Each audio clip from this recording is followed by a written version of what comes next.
Olá, boa noite a todos e a todas. Bom dia, boa tarde para você que nos assiste através do YouTube. Estamos aqui mais uma vez reunidos, dia 26 do 7, reunidos para a maravilha desse livro, Bert Hellinger, sob supervisão da professora Isabela Oliveira. Esse grupo foi criado através da ideia do Hamilton. Teve a maravilhosa ideia de convidar a professora Isabela para nos orientar nessas aulas. E essas aulas nossas ficam gravadas através do meu canal no YouTube e disponibilizada para todos. Ela é dividida em dois atos. Primeira hora através da leitura e a segunda meia hora, se alguém houver necessidade de um atendimento individual, a professora Isabela atende, e essa gravação ela fica exclusivamente para a pessoa e para a professora Isabela para nossos estudos. Professora Isabela, seu papai e sua mamãe presente contigo, muito obrigado a eles, muito obrigado pela sua presença, a palavra é toda sua. Boa noite. Boa noite a todos, muito obrigada a todos. Estamos aqui já na nossa 7ª aula desse livro, A Cura. Espero que todos possam estar se beneficiando dessa cura, desse ensinamento. Agradecendo aí ao Hamilton, ao Geraldo, a todos que participam desses encontros, que têm a oportunidade de acompanhar esses ensinamentos. E vamos lá, vamos seguir com a nossa leitura, com a nossa prática, sempre com a gratidão ao Bert Hellinger, a Sophie, a fonte desses ensinamentos que tanto nos fazem bem. E hoje vamos então para qual página, por favor? Qual partezinha, se lembrem? Página 110, o vício, e a leitura de hoje fica por conta da nossa querida Mariane. Ok, muito obrigada, Mariane. Nada. O vício. Torna-se viciado aquele a quem falta álcool. Para ele, o vício é um substituto. Como curamos um vício em nós? Reencontrando aquilo que nos falta. Quem ou o que falta no caso de um vício, geralmente é o pai. Ninguém é capaz de sentir-se inteiro e completo sem seu pai. Sendo assim, o vício é a ânsia de reencontrar o que foi perdido e, com a sua ajuda, sentir-se são e restabelecido. Contudo, por ser apenas um substituto, o vício não é capaz de satisfazer essa necessidade. Por isso, prossegue sem o pai. Como podemos ajudar um viciado? Como ele pode ajudar a si próprio? Ele leva aquilo que foi perdido para dentro de seu vício, dessa forma, tornando-o supérfluo. O vício mais difundido em nosso tempo é, em muitos países, o fumo. Nem mesmo o fato de estar escrito, fumar mata. Nos maços de cigarro, assusta a maioria das pessoas. Para elas, ainda mais mortal é o sentimento de que algo lhes falta em seu mais profundo interior. Como é possível para um fumante levar o pai que lhe falta para dentro de seu vício? Primeiramente, o que o ajuda é fumar com prazer, pois seu ato de fumar o conscientiza do quanto sente falta de algo. Quando deseja ou precisa fumar, sente o quanto lhe faz falta, por exemplo, seu pai. Assim que se prepara para tragar o cigarro, imagina seu pai. Então traga a fumaça profundamente em seus pulmões, olhando para seu pai, dizendo-lhe internamente: tomo você em minha vida e em meu coração, e fuma até sentir seu pai dentro de si. Algo similar vale para o álcool. Aquele que se tornou doente devido a esse vício brinda com o pai antes de beber. Então bebe, lenta e profundamente, sorvendo seu pai. A cada gole, até sentir-se preenchido por ele e vivenciá-lo completamente. E as mães? Como elas ajudam seus filhos viciados? Elas reconhecem que, para seus filhos, são apenas uma metade, e nunca a totalidade. Ao invés de manter seus filhos longe do Pai, os guiam com amor até Ele. Esse movimento começa quando verem e amarem em seus filhos, também o Pai deles, recordando o tempo feliz em que se sentiam em unidade com Ele em todos os aspectos. Dessa forma, conhecem seu anseio por Ele e se tornam um com Ele, novamente, e saudáveis. Pertencer. Se não é permitido ao nosso Pai pertencer, podemos também em nossos corpos o sentimento de poder pertencer. Por isso, movimentamo-nos como alguém que busca, por lhe faltar algo. O vício faz parte desse movimento. Todavia, esse vício toma muitas outras formas. Por exemplo, a busca por reconhecimento em esportes utilizando doping. Assim como em outras situações nas quais uma pressa toma conta de nós, para que desempenhemos algo durante o qual deixamos de estar atentos ao que o nosso corpo precisa para permanecer saudável. Caminhamos ao seu lado como se não pertencêssemos a ele, de forma similar. Por exemplo, ao nosso caminhar ao lado de nosso Pai. Então, como tornamo-nos e permanecemos saudáveis? Quando todos aqueles que nos pertencem ao nosso corpo e à nossa alma, como parte de nós, principalmente nossa mãe e nosso pai. Quando nos percebemos dessa forma, pertencendo completamente, ficamos calmos. Sentimos nosso corpo e obedecemos em tudo o que precisa. Como? Vigilantes e atentos, sempre em sintonia com ele, de forma cada vez mais abrangente. Pertencemos a ele de uma forma calma, sem buscar mais fora dele. Após alguns instantes, nos sentimos em unidade em tudo com ele. De que forma? Em unidade saudável. A luz. A luz ilumina. Ela clareia para nós o que antes era escuro. A grande luz ilumina por si só. Por exemplo, o sol. Outros tipos de luz não iluminam por si só.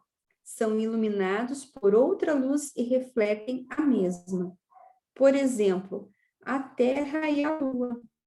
Elas iluminam apenas porque refletem a luz de outra coisa que ilumina. Aquilo que se ilumina por si, vemos principalmente de longe. Por exemplo, a luz das estrelas que brilham nas mais longínquas galáxias. Onde não há luz, não podemos ver. Precisamos de luz para ver. Também falamos de uma luz interna, e a chamamos de iluminação. E também se fala da luz da razão. Também falamos de raios de luz, quando uma conexão até agora oculta vem à luz partindo da escuridão. Por que estou dizendo isso tudo? O que isso tem a ver com a doença e cura? Muitos adoecem devido à ignorância. Sua luz interna já não se acende. Eles tateiam no escuro. Muitos adoecem por seguir uma luz falsa, que os conduz ao engano. Ao invés de seguirem sua luz interna, em sintonia com o corpo, entregam-se às diversas luzes externas, como, por exemplo, uma grande cidade, cujas luzes mais ofuscam que iluminam.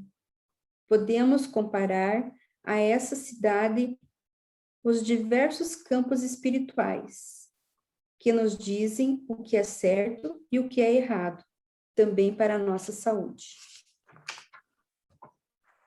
Como encontramos, a partir dessas luzes, o caminho de volta à nossa luz interna?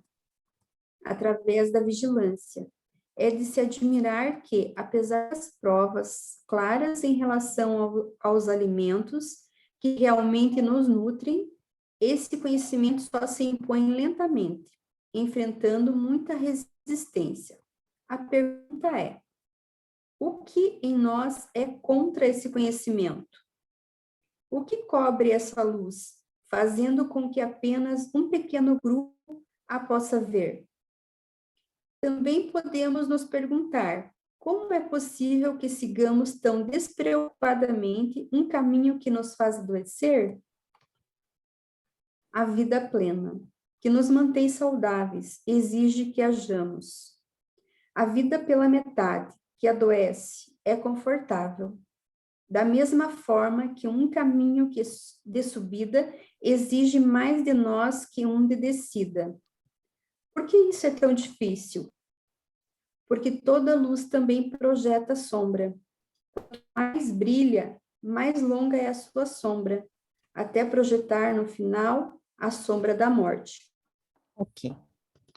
Vamos recolher o que o Bert Hellinger falou aqui, porque já é bastante, é de muita importância, e fala e nos ensina, né, fala sobre os vícios e nos ensina como realizar esse trabalho.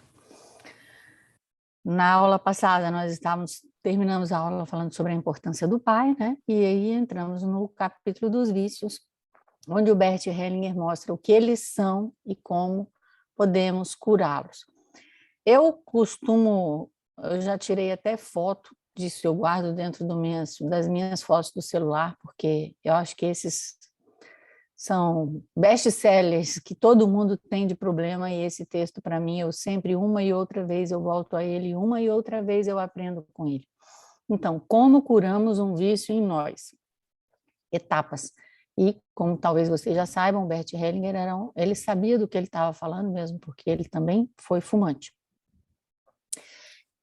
Quando ele era soldado, assim eu ouvi dizer, né? Então, a gente cura um vício dentro de nós, reencontrando o que falta, e ele mostra que isso que falta é, de um modo geral, o pai, e aquilo que nos leva a sermos viciados, e aí não importa do que, de um modo geral, mas nós vamos ver que sim, existe uma diferença entre uma ou outra substância, o que nos ajuda a nos sentirmos sãos e restabelecidos. É como se, por meio, por exemplo, da comida, da bebida, do cigarro, de uma outra substância, eu me sentisse são e restabelecido, mas, na verdade, o que falta é, de um modo geral, o pai. E o que cura? E aí que vem o genial, que eu acho que vocês têm que guardar assim, o passo a passo. Levar para dentro do vício aquilo que está faltando. Ou seja, não é eu tentar excluir aquela substância ou excluir aquele vício. Não, eu vou fazer um trabalho ativo de aproveitar esse caminho e levo a própria substância para poder fazer a reintegração daquilo que precisa ser reintegrado. Então, em vez de eu eliminar o prazer, eliminar a substância, o que eu vou fazer? Eu vou me dar conta do prazer que eu sinto com aquela substância e vou fazer um processo de imaginação criativa e de conscientização do que realmente me falta. Eu posso falar, não, o que me falta é meu pai. Mas pensa bem, o que é que te falta? O que te falta é o quê? Um conforto? O que te falta é um sentimento de pertencimento? Não pega simplesmente o que diz no texto e faz assim como se fosse uma regrinha matemática. Entra em contato, porque só vai funcionar se você tiver uma conscientização daquilo que falta. É muito fácil, por um certo lado, dizer, papai, mas chegar naquilo que falta e por que isso é papai ou isso é mamãe, é um outro processo. Então, só vai funcionar isso que ele está nos ensinando aqui se a gente fizer esse processo com consciência. E eu digo para vocês que eu tenho exemplos de alunos que já tiveram melhorias dos vícios fazendo exatamente isso que o Bert Hellinger diz aqui. Então, vejam bem, fumar com prazer, observando aquela fumaça, levando junto com aquela fumaça o pai para dentro do coração. E, por outro lado, muitas vezes eu já expliquei esse exercício para um paciente ou para um cliente, E o que acontece? A pessoa fala, nossa, mas eu vou levar aquela fumaça para dentro do meu coração. Quer dizer, a pessoa vê aquilo como uma coisa ruim. Então, o primeiro passo é poder falar assim, olha, mas não tem um lado que tem um prazer, não tem um lado que tem uma sensação de bem-estar, não tem um lado que vem uma sensação de preenchimento, mas o que é realmente que você precisa e como é que isso pode ser preenchido a partir desse processo de, por assim dizer, imaginação criativa, que envolve a visão, que envolve dizer internamente e que envolve uma sensação. Então, vendo a gente que trabalha com as imagens internas, como que é o trabalho de integração, de transformação, de formação de novas imagens internas, né? Então, eu vou usar conscientemente a visão, dizer internamente, ou seja, a palavra interna e a integração por meio da sensação.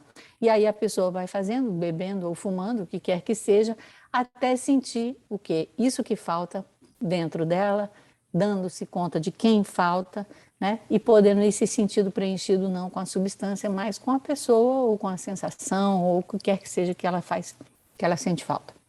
E a outra parte que é muito importante, especialmente para nós, né, mulheres, qual é o papel das mães? O papel das mães é compreender que elas são apenas a metade para os filhos, não a totalidade, que elas possam ver e amar nos filhos o pai, né? Ou melhor, o seu companheiro, aquele com quem ela experimentou um tempo feliz, mesmo que sejam alguns minutos, uma meia hora, de felicidade, de prazer, de unidade, de comunhão. É um retorno que muitas vezes leva a esse ponto, ou às vezes, no caso de situações muito dramáticas, como um estupro, é necessário que leve isso para um plano ainda maior, né? E as mães possam reconhecer que, sendo só metade, os filhos também anseiam e amam e podem ser também iguais aos seus pais, são iguais aos seus pais, né? Então, pertencer, aí depois ele vai continuando com o tema do pai, né? Então, se o pai não pertence, e vemos que o pai, você pode ver pela situação das nossas famílias, das certidões onde sequer o pai consta, nós também não pertencemos. Então, a gente vive de uma certa maneira uma falta social da figura paterna. Aqui no Brasil, por exemplo, eu até falei que eu vou dar uma aula sobre a formação, não sei se eu falei uma aula aberta que eu vou fazer, acho que na semana que vem, a princípio, quinta-feira da semana que vem, sobre o povo brasileiro. O que acontece com os nossos pais? O que a gente tem em relação ao nosso pai português? A gente tem uma piada desse pai, ou seja, saímos do nosso lugar de filhos e fazemos piada do nosso pai. Esse pai negro, como é que é? A gente está o tempo inteiro tentando entrar em contato com a dor desse pai e a rejeição de uma parte nossa, que é esse racismo estrutural que nós vivemos, e temos o nosso pai índio, que esse daí a gente não reconhece nunca a sua sabedoria, nem entende esse seu jeito de viver muitas vezes, né? Então, essa necessidade de reconexão com o pai, por mais que boa parte da obra do Bert Hellinger seja voltada ao tema da mãe, ela é essencial para a saúde e, como talvez vocês saibam, a mãe, a reconexão com a mãe muitas vezes está correlacionada com todas as enfermidades físicas e a relação com o pai, com as enfermidades mentais. E observem em vocês mesmos, sentem que pertencem completamente? Se não sentem que pertencem completamente à família, que é o nosso grupo de origem, então tem ainda alguma coisa para ser feita, tem ainda alguma coisa para ser integrada. E como que isso é feito? Bert Hellinger nos ensina que é com esse estado de vigilância, para que nós possamos estar atentos cada vez de maneira mais abrangente, para que nós possamos pertencer cada vez mais, nos sentirmos pertencentes, né? Porque, na verdade, não deixamos de ser, mais com cada vez mais calma, experimentando essa unidade, e essa unidade, por si só, produz esse sentimento de saúde. E depois, para encerrar essa parte, ele nos fala da luz, porque, afinal de contas, se a gente está tratando de doenças, de vícios, doenças físicas, mentais, e no final das contas são relacionais e são aprendizados de um outro tipo de amor, aonde é que a gente vai se guiar nesse caminho? Aí Bert Hellinger nos mostra, olha, presta atenção à luz, aí ele vai trazendo de maneira muito linda, né, a nossa atenção, primeiro para aquilo que se ilumina por si só, que são o sol, que são as estrelas, e ele observa e ele fala, olha como ele é um filósofo, né? Ele fala, poxa, mas esses aí a gente só vê de longe, né? Onde a gente está perto, a Terra e a Lua, essas a gente só vê porque elas refletem, porque elas iluminam, ou seja, elas recebem essa luz que vem do distante, que vem do longínquo. Ele fala também, poxa, mas a gente também tem uma luz interna, né? Que é a nossa própria luz, que ele fala da iluminação, ou seja, tem algo também que eu posso encontrar dentro de mim, é uma luz interior, eu também tenho a luz da minha razão, mas até que ponto que no meu cotidiano, na minha vida, eu observo essas luzes externas e confundo? Ou seja, eu preciso dessa vigilância para saber o que é, digamos assim, purpurina de ouro, né? E também, ao mesmo tempo, ter uma certa resistência, né? Ou observar a nossa resistência, melhor dizendo, ter uma resistência para prosseguir nessa vigilância, na verdade, uma resiliência. E uma resistência ou uma observação às nossas resistências. Por exemplo, eu posso ter uma resistência a um determinado tipo de comportamento de uma pessoa, ou a qualquer um desses conhecimentos que são estudados aqui.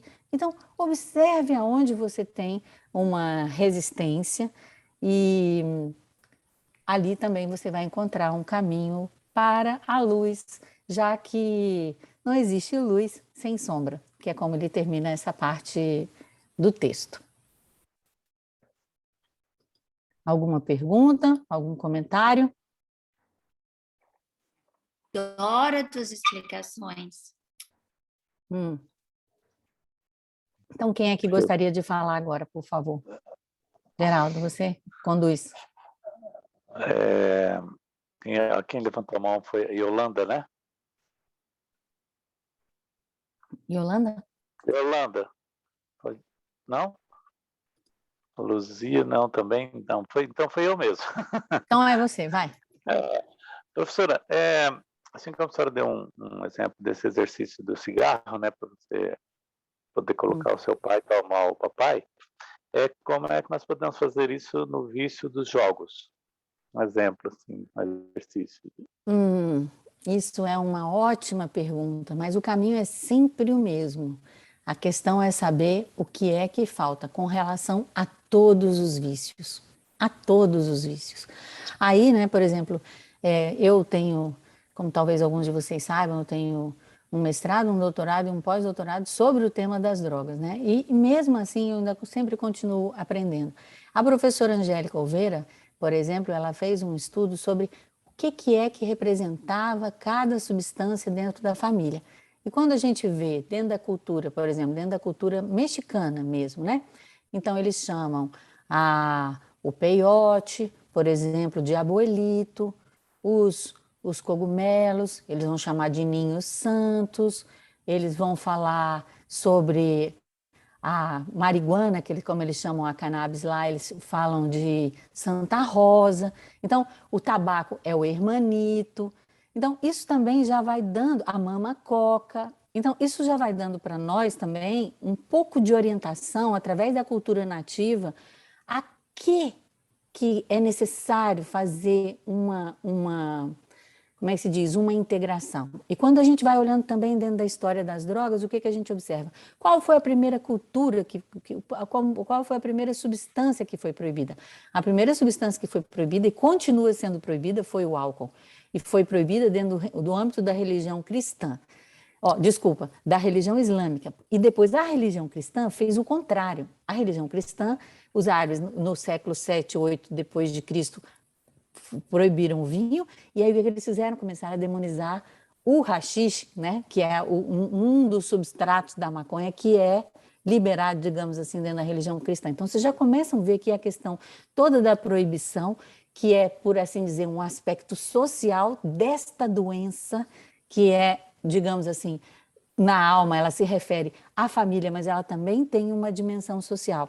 Quando eu vou olhar, por exemplo, o vício por comida, quem falta? Quem falta no vício com a comida, quem falta vai ter o quê? Uma falta de mãe, muito provavelmente. Mas a gente já sabe também que quando uma pessoa come muito, ela também come por todos os ancestrais que não tiveram a oportunidade de comer. Então, o jogo é o quê? O jogo é uma distração. O jogo, com certeza, falta o pai, seja ele eletrônico, seja ele de azar. Com certeza, o jogo é uma distração. É uma distração e, digamos assim, é como se fosse uma criança, tá? Porque o jogo tem o quê? Eu me distraio de alguma coisa que está acontecendo aqui ao meu redor e me narcotizo com algo para que eu não sinta outro algo, ou para que se preencha outro algo. Então, essa é a ideia de que é um substituto. E todo vício envolve o quê? Uma falta de limite. Quem é que traz o limite? Quem é que traz o senso de realidade? Quem traz o limite? Já dizia Freud. Freud dizia que quem traz o senso de realidade é o pai.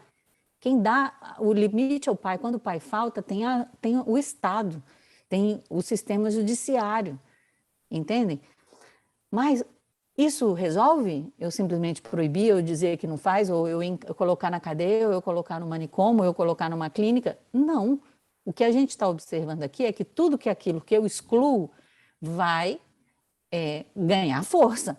Então, esse não vai ser o caminho. E o que o Bert Hellinger nos ensina é justamente o caminho da integração, num nível pessoal, num nível individual, num nível familiar, num nível social.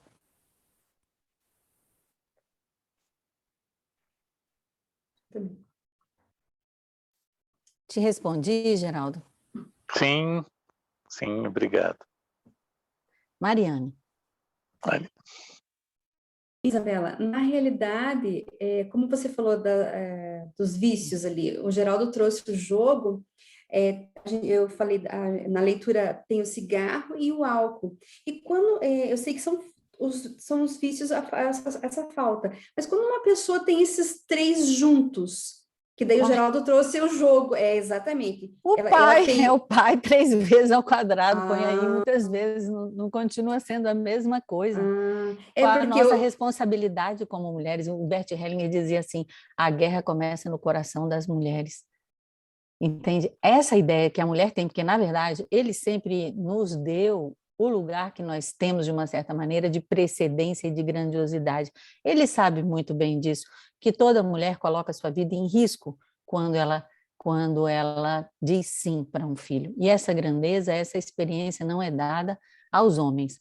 Mas, como diz nas ordens do amor entre um homem e uma mulher, quem está lá no meu curso online, então, exatamente nesse módulo, somos equivalentes, mas somos diferentes. E somos assim, um necessita do outro. Se a mulher não reconhece o homem, o marido, o masculino, não pode ter saúde, e o filho não tem a permissão para poder amar o pai, mas é amar o pai com tudo, inclusive com o vício da bebida ou o vício do cigarro, entende? É esse o processo da integração. Aí você fala, pô, mas aí o que eu faço se eu sou o filho, eu não sou a mãe, aqui no caso, né? Digamos assim, se a gente aqui está na posição de filho, se eu estou na posição de filho, eu tenho que fazer isso dentro de mim, com todo respeito, e deixar aquilo que cabe para cada um, a cada um. Mas, se somos nós que estamos aqui estudando, todo mundo aqui tem filho, que façamos esse trabalho em nós para que esse vício que é nosso, Não é à toa que a gente tem uma sociedade extremamente patriarcal. É como se também ali houvesse um desequilíbrio. Então, aí o feminino também não vê o masculino, aí vem o masculino e se coloca de maneira opressiva em relação ao feminino. Entende? E aí acontece igual nós estamos vivendo agora. Não só relações homoafetivas, porque gêneros sempre houveram, em várias culturas, a gente tinha gêneros diferentes. Se você for na cultura mexicana, existem os nuxes, que são homens que se vestem com roupas femininas, isso ancestrais, isso não é de agora, entendeu? Agora, o fenômeno que nós estamos observando agora é sim para que a gente possa E olha, vocês olham nas Olimpíadas, olham em qualquer notícia que tiver acontecendo. Eu estava vendo Dança dos Famosos ontem, estava fazendo passo doble, tinha duas pessoas, um casal, os dois com roupas de homem. Ou seja, se não olharmos para isso com todo respeito, e nós mulheres olharmos com todo respeito para os homens olharem com todo respeito para as mulheres, isso que é uma dinâmica natural da vida, essa polaridade, esse yin e yang, o feminino e o masculino, tanto que o Bert Helling fala, as ordens do amor entre o homem e a mulher é a totalidade que sustenta. É exatamente a descrição do Tao. É o yin, o yang e o Tao, a totalidade que sustenta. Então, é o beabá da nossa escola, por assim dizer.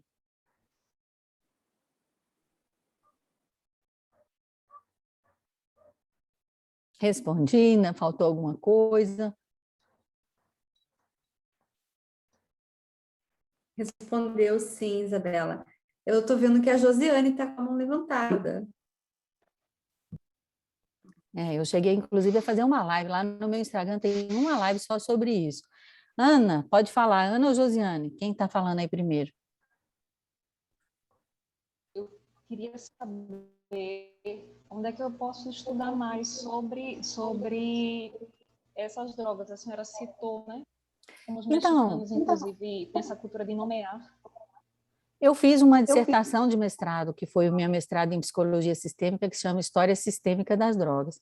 Essa dissertação, eu estava agora trabalhando, recentemente, para transformar em livro, que as pessoas me pedem, mas eu, sinceramente, não me sinto muito à vontade de passar tese nem dissertação, porque eu acho muito chato.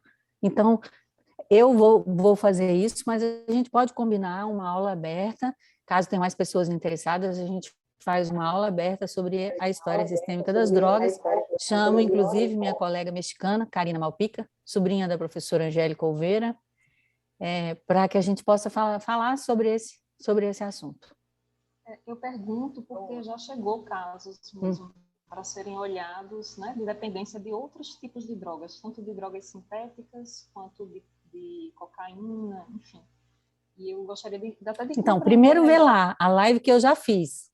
Sim. Vê lá no IGTV a live que eu já fiz, chama Vícios, lá tem tipo assim, alguns insights que podem te ajudar nesse caminho. E em breve a gente vai lançar o livro e lançar também um curso online, mas só um pacote de vídeos, né, para as pessoas poderem ter o conhecimento e uma autopercepção, né, do que é também isso na sua própria história de vida. Porque tem alguma família que não tenha algum viciado? Tem alguém assim que não tenha nenhum tipozinho de vício, alguma coisinha? A gente está falando de algo assim, então todo mundo é impoluto, essa é a ideia de santidade? Não, no fundo não. Né? Cada um tem a sua coisinha, o seu escape. Né? Pode ser uma televisão, que eu fico lá vendo o tempo inteiro e eu sumo do que eu estou fazendo, é uma comida, é uma cerveja, é um cigarro, é qualquer coisa, é sexo, é pornografia. Tudo bem. Essa é a realidade, faz parte. Agora, o processo de crescimento que cada um faz por meio dessas substâncias ou dessas relações que são estabelecidas com essas substâncias, aí sim é que está o ouro. Obrigada, professora. De nada. A Josiane.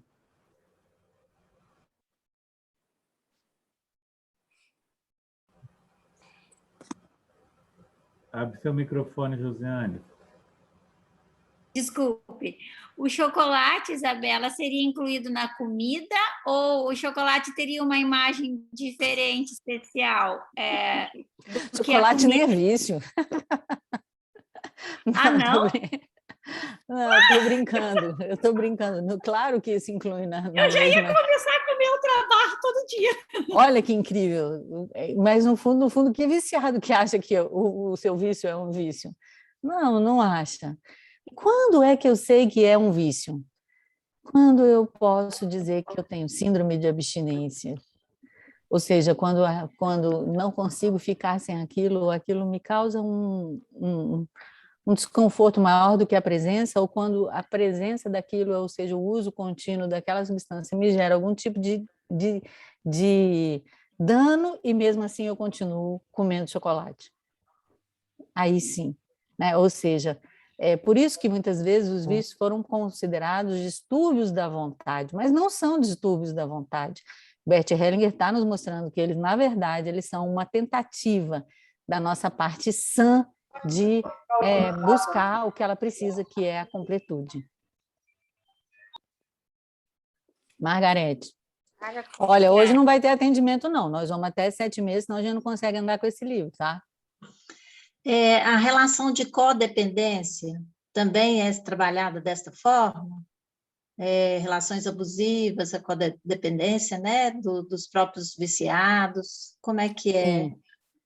Sim, exatamente. A gente vai olhar que, de um modo geral, Margarete, nunca é dependência, é codependência. Ainda vou te dizer mais, não é codependência de duas pessoas, não. É todo um sistema que é codependente, é todo um sistema que é viciado. Aí você diz, mas só tem aquela pessoa que apresenta aquele tipo de sistema. Essa é a parte mais fácil de poder enxergar. Mas quem tem aquele vício do perfeccionismo, quem tem aquele vício de achar que do seu jeito é certo, quem tem o vício, cada um vai ter uma situação. Então, essa situação do vício, ela nunca é, do ponto de vista do trabalho que nós realizamos, da filosofia de Bert Hellinger, uma coisa que é só de uma pessoa. É de um sistema, e cada um tem uma função, cada um tem um papel de um lugar. E se você observar, quando tem uma família onde tem uma pessoa muito desequilibrada, por exemplo, assim, digamos, com muito problema de vício, você vai ver uma que vive abstêmia, que não usa nada, que busca ser completamente correta dentro da lei e tudo mais, entendeu? É como se também houvesse um equilíbrio homeostático que acontece dentro do próprio sistema. E aonde começa a transformação? Em quem quer que comece a se dar conta de si mesmo, da sua participação dentro da codependência. E às vezes Margarete, eu tenho um filho, é saber dizer não. Ou eu tenho um filho, é saber mandar para o pai. Por mais eu tenho um filho, eu deixar de me preocupar se ele é um filho adulto. Entende? A minha parte da dependência desse menino é, por exemplo, ficar me preocupando com ele o tempo todo, sem confiar na força dele que ele tem como homem. Então, cada caso é um caso, mas a dinâmica de todos é semelhante. Ok. Gratidão.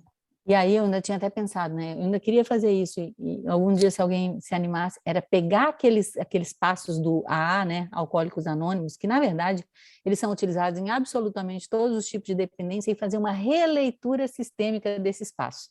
Ou seja, eu admito que eu sou, como é que se diz, impotente diante de algo maior. De quem é esse algo maior? Admito que eu sou impotente diante do amor que eu sinto pelo meu pai. Vocês compreendem? Assim, eu posso pegar aquilo ali e transferir aquilo para dentro do nível sistêmico, que nós vamos encontrar, inclusive, passos para, quem sabe, desvendar caminhos e ajudar as pessoas de maneira mais eficiente. Agora, vocês imaginem uma coisa. Só que tem uma coisa, o que o Bert Hellinger fala em relação às mulheres que querem ajudar um viciado?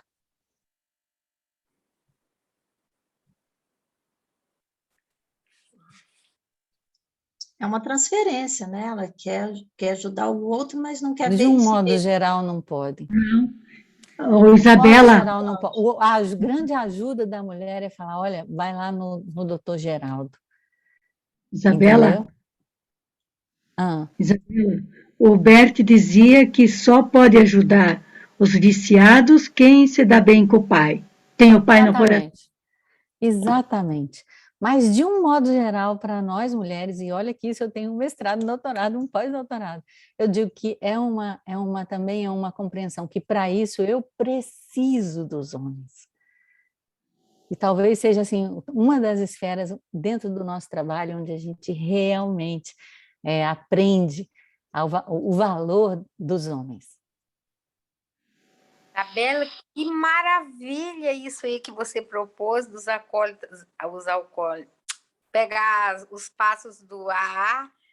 E, nossa, isso é uma ideia fabulosa! Eu quero participar disso aí. Então, estamos aí. Eu estou nesse há muito tempo que eu estou com esse objetivo para colocar lá num pedacinho do livro. O livro não vai ser dedicado ao vício, mas vai estar lá um pedacinho. Se quiser ser cobaia, depois a gente conversa. Tá E quem bom. mais? Quer mais alguma pergunta ou algum comentário?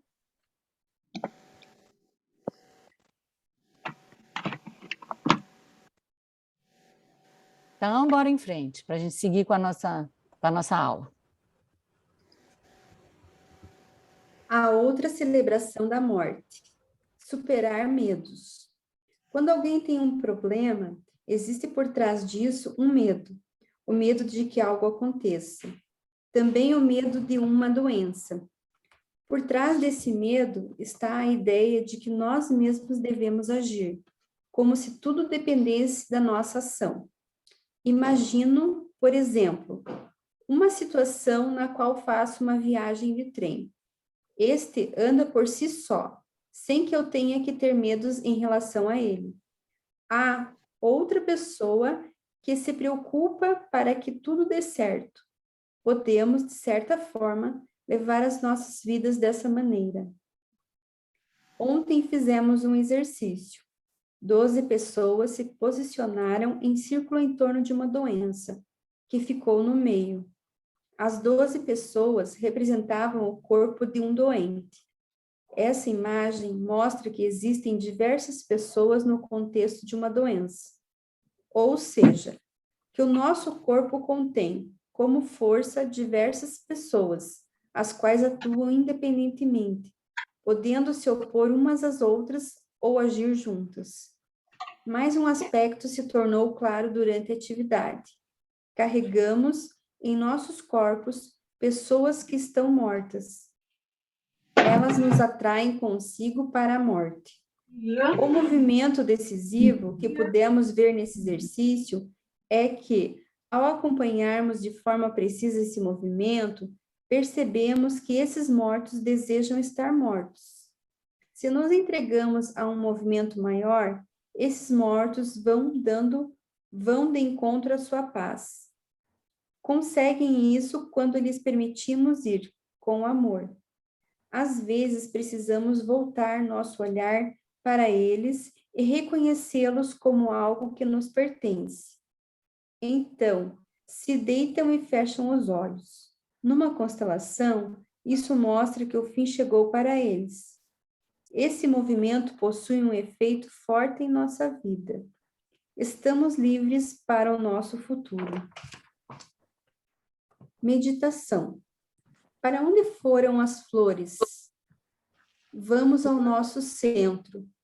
Cantamos internamente uma canção. Para onde foram as flores? As meninas as colheram. Para onde foram as meninas? Os homens as tomaram. Para onde foram os homens? Tornaram-se soldados e foram para a guerra. Para onde foram os soldados? Repousam em seus túmulos. Sobre os túmulos brotam flores. Vêm as meninas e as colhem. É um ciclo sem fim. Para onde vamos? Também somos levados juntos em um ciclo eterno? Agora, vamos até o nosso centro mais profundo. Esperamos por um movimento que nos carregue para fora de qualquer ciclo. Para a frente, além de qualquer movimento em círculo, em direção a uma luz distante. Para lá se volta o nosso olhar. Para lá vai o nosso movimento, para além de todos os túmulos e trincheiras. Reunimos nossas forças e esticamos as mãos para alcançar uma nova margem. O que é a nova margem? A vida que permanece para além dos túmulos, para além dos mortos, que possam estar nos segurando e atraindo para baixo, olhando para diante, para algo que permanece. É nessa direção que vai nosso caminho. É nessa direção que vai o nosso movimento quando ajudamos outras pessoas. sempre em direção à luz, sempre além, mais iluminado. Então começamos a nos iluminar e outros se iluminam conosco. Não é um belo caminho, uma bela margem? Batidas na porta. Sentados tranquilos em nosso quarto, de repente ouvimos uma batida. Alguém bateu em nossa porta. Sustemo-nos e esperamos. Quem poderia ser? Será que veio nos visitar? Será que veio nos buscar? Hesitamos em abrir a porta e deixá-lo entrar. Não sabemos o que quer de nós. Será que está apenas de passagem? Ou será que nos irá tomar pelas mãos e nos levar? Nosso coração palpita por um instante. Então, as batidas param. Será que o outro apenas bateu para nos avisar que voltará depois? Não temos coragem de ir ver quem era. Porém, no fundo sabemos. Foi a morte quem bateu em nossa porta e depois se foi. Será que ainda somos os mesmos após ela bater em nossa porta? Continuamos ouvindo por dentro seu aviso? Perdemos algo que até então era importante? O que será do tempo que ainda nos resta? Será vazio? Será pleno? Esperamos pela sua chegada como se ela fosse nos redimir? Ou será que olhamos de forma diferente para o tempo que nos resta? Colocamos algo em ordem para permitir que isso chegue ao fim em paz? Libertamos isso de dentro de nossa alma, tornando-nos finalmente livres disso? Dessa maneira, nosso tempo se torna um tempo pleno, pois é tranquilo. Quando o desconhecido nos visita novamente, estamos preparados para ele. Venha você, o último que encararei, seja da forma que vier, seja com dor, seja repentinamente, seja serenamente. Há algo que se interrompe aqui? Algo que se interrompe para sempre? Não sabemos. Submetemo-nos a esse caminhar que vem de um outro lugar, tomados pela mão, para bater em outra porta. De que forma? Com um profundo por favor. Para concluir, contarei mais uma história. O círculo. Uma pessoa perplexa perguntou a alguém que percorria com ela um trecho do mesmo caminho. Diga-me, o que conta para nós? O outro lhe respondeu: o que conta é, em primeiro lugar, que estamos na vida por algum tempo. Assim, ela começa quando já havia muitas coisas e quando cessa cai na multiplicidade que havia antes. Pois, como um círculo quando se fecha, seu fim e seu princípio são um e o mesmo. Assim, o que vem depois da nossa vida se une sem ruptura ao que havia antes, como se entre eles não houvesse passado nenhum tempo. Portanto, somente temos tempo agora. O que conta é, em seguida, que junto com o tempo foge de nós o que nele realizamos, como se pertencesse a um outro tempo e como se, quando pensamos estar agindo, fôssemos mantidos apenas como instrumentos, usados para algo que está além de nós e postos de lado outra vez. Liberados, somos concluídos. A pessoa perplexa perguntou: se nós e o que realizamos, cada qual a seu tempo, existe e chega ao fim, o que conta quando o nosso tempo finda? O outro respondeu: o que conta é o antes e o depois, como um mesmo. Então, Os seus caminhos se separaram, e seus tempos, e ambos se detiveram e silenciaram. Ok. Terminamos o nosso livro, então vamos terminar essa compreensão dessas últimas partes que ele nos traz, para depois entrarmos, então, no apêndice. Nessa parte que foi lida, Bert Hellinger vai a lugares diferentes, ainda mais amplos, no que diz respeito à compreensão da saúde e da doença, e ele não poderia terminar esse livro sem falar da morte, né, sem falar dessa fronteira e sem falar especialmente como ele nos coloca dessa nova margem, disso que vai além dos túmulos. Observem que, por mais que os mortos estejam presentes na nossa vida, por mais que vivos e mortos pertençam, que, inclusive, trabalhemos com a sua presença corporificada, muitas vezes, dentro das constelações familiares, e saibamos muito pouco dessa relação com esses seres, o caminho é em direção à vida, que os mortos fiquem no lugar dos mortos e os vivos fiquem no lugar dos vivos. E eu já vi Bert Hellinger fazendo experiências incríveis no workshop deles. Uma, por exemplo, ele colocou uma linha e aí separou assim o workshop e colocou, olha, daqui para cá o reino dos vivos, daqui para cá o reino dos mortos, ou ele não falou e cada um foi se colocando naquele lugar. Enfim, ele mostrou isso, como é estar de um lado ou do outro, e da importância de que cada um fique, por assim dizer, no seu quadrado, no seu lado da linha. Depois, no último workshop que ele deu, quer dizer, foi o último que ele deu, que eu me lembre, assim, dele ter feito o workshop quase que inteiro, né, que foi no último aniversário dele dentro, que foi comemorado no México, um ano. Depois teve um aniversário que ele não comemorou e no outro ele já faleceu.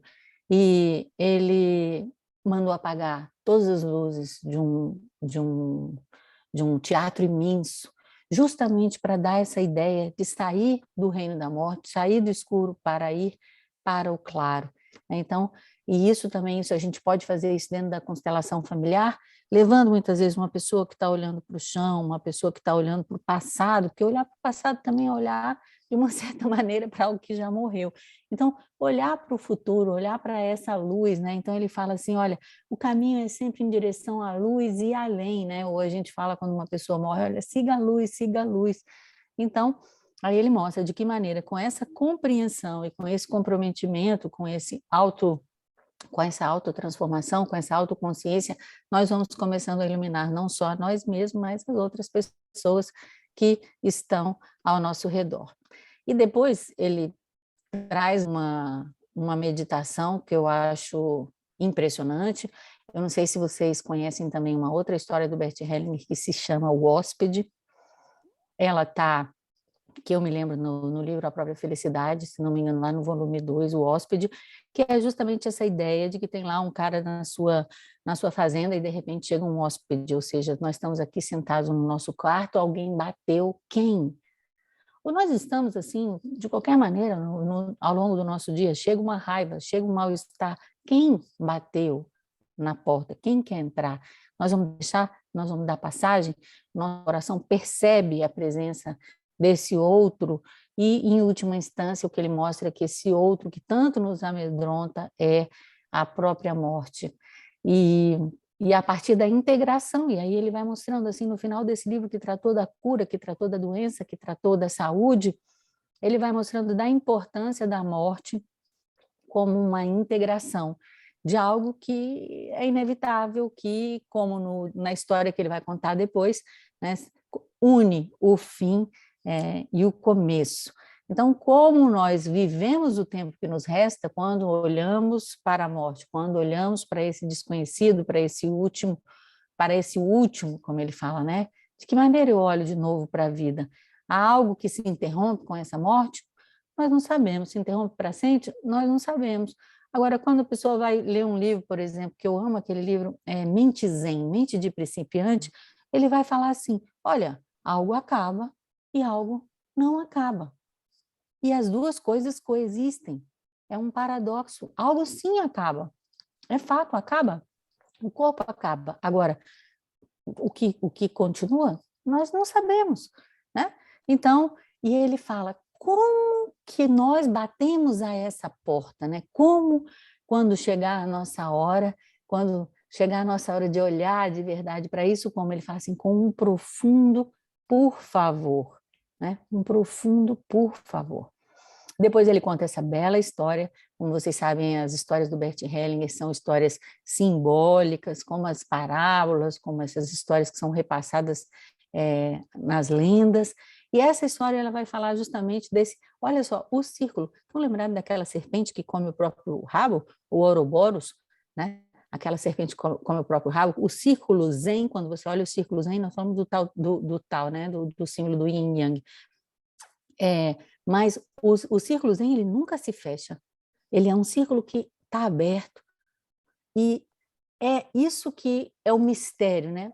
Hoje, inclusive, dia 26, mas ontem, por exemplo, foi o dia fora do tempo. Exatamente um vazio, com um círculo que nunca se fecha. Então, o que ele faz através dessa história é nos mostrar o que é que realmente conta para nós. Aí ele fala, olha, nós estamos na vida por um tempo, quando a gente começou aqui já tinha alguma coisa ontem acontecendo, e quando a gente for vai continuar acontecendo alguma coisa, e ele mostra assim, olha, o princípio e o fim são uma coisa só, e daí é o nome, né, da ideia do círculo. E outra coisa que ele nos traz, olha, quando você pensa que você está agindo, não, quantas vezes você acha que você está agindo e, na verdade, nós somos instrumentos de algo maior. E aí depois vem essa frase, que é a frase que dá o título de um dos livros deles, né, que liberados somos concluídos, e liberados do quê? Na minha compreensão atual, porque até quando Sophie Hellinger fala que quando ela e ele, digamos assim, quando ele recebeu essa frase, vamos colocar dessa maneira, os dois ficavam assim, mas o que essa frase quer dizer? O que essa frase significa? Então, hoje, quando eu vejo tudo isso que nós estudamos e vendo essa própria história, eu vejo que é liberados desta vida, de uma certa maneira, ou dessa etapa, somos concluídos. Mas como somos concluídos? Não sabemos. Então, o que ele fala, o que conta quando o tempo finda, é que o antes e o depois sejam, né, e são um mesmo. Então, foi um livro muito lindo, eu amo esse livro e agradeço a oportunidade de ter podido estudar esse livro com vocês. Deixo aí aberto, então, a perguntas e comentários antes da gente poder passar para o apêndice.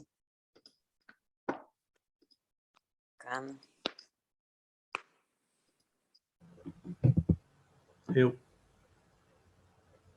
Pode falar.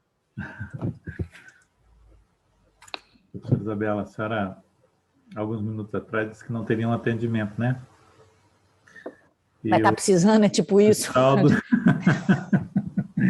O Geraldo precisa de um atendimento. O Geraldo precisa de um atendimento e a Magali tem uma pergunta. Então, a gente responde a pergunta da Magali e passamos para o atendimento do Geraldo e terminamos na semana que vem com o apêndice. Mas já começando com o próximo livro, como é que é? Já, porque eu acho que talvez esse apêndice, não sei se dura o livro a semana que vem todinha.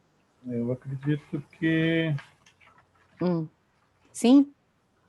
Eu acredito que sim, vai dar para começar o outro livro, sim. Aí e aí o outro... Já coloquei e o outro livro é o Êxito na Vida, Êxito na Profissão, né? Sim, já coloquei no chat ali o primeiro, o segundo e o terceiro livro na sequência e os locais que estão em preços mais em contas para quem ainda não tem, tá? Ótimo. Beleza, então, Geraldo. Vamos atender você, vamos responder primeiro aqui a Magali e a quem mais tiver ainda alguma pergunta ou comentário. Na verdade, professora Isabela, eu quero agradecer. Realmente foi um presente para mim esse capítulo. O livro é maravilhoso, mas esse capítulo foi assim, bem profundo, me toca profundamente na questão do pertencimento, na questão das doenças. E aí fica uma pergunta, que talvez o atendimento do Geraldo vai reverberar. Eu passei por 2 cânceres, um de mama e depois um de fígado, desenganada, e venci, estou aqui. E aí percebo aqui nesse livro o vício da gula, né? Por alguns alimentos, que no caso, carboidrato. né? Hoje eu não como carne, não como gordura, essas questões todas eu consegui reverberar, mas a questão com o carboidrato é uma compulsão, e eu percebo, eu já identifico essa compulsão. E com a leitura desse livro é algo como se tivesse, a sensação é que eu realmente me desestruturei para me estruturar, né? Foi algo que bateu muito profundo. E aí eu pergunto, esse exercício que foi ensinado para todos é o mesmo? É de Mesmo. localizar e identificar o que falta. Exatamente. E não fazer desse comer um comer inconsciente, um comer anestesiado, mas fazer deste comer um processo de integração psíquica consciente que você faz e que possa se permitir, quer dizer assim, comer com prazer, mas não apenas isso, mas integrar com prazer aquilo que você rejeita, ou melhor dizendo, quem você rejeita, né? Ou quem são as pessoas que você rejeita.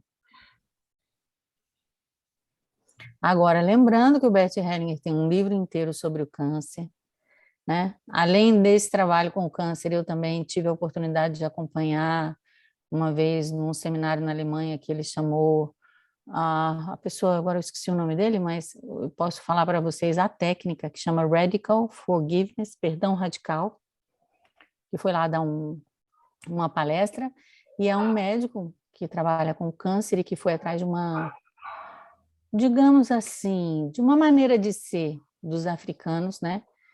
Uma técnica para se alcançar o perdão, e ele chamou essa técnica de perdão radical, porque ele observou que os pacientes de câncer têm uma dificuldade muito grande de perdoar, né?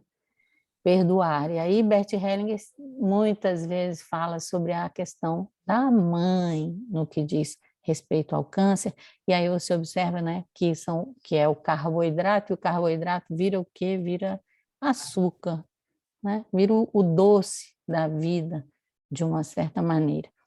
Outra coisa que eu também, antes que eu me esqueça, que eu me lembrei, ele falando aqui dessa técnica, eu também vi o Bert Hellinger fazendo isso, inclusive acho que foi lá em Águas de Lindóia, quando ele colocou a gente para ficar no centro, né? Faziam grupos com várias pessoas e juntava, por assim dizer, cada pessoa representava um aspecto daquela doença. E eu me lembro especificamente que eu fui uma das pessoas atendidas por ele, e era um círculo enorme de pessoas ao redor. E aí acontecia como se fosse um movimento livre daquelas pessoas que estavam participando dentro de um círculo.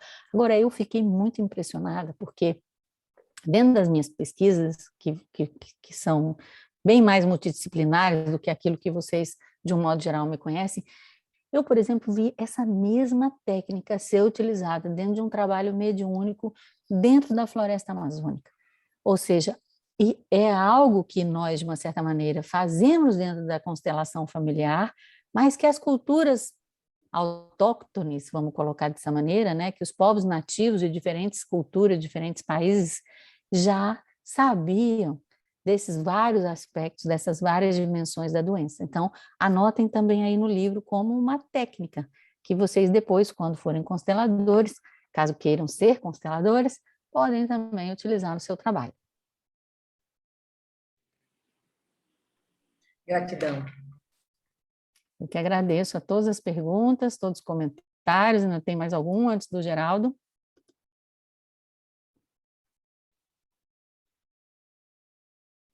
Então, vamos lá, encerrando aí. Só faltam agora os nossos apêndices. Vamos encerrar essa primeira parte da aula e seguir para a segunda, então. Muito obrigada a todos que estão participando, a quem fez a leitura, ao Geraldo aí pela organização.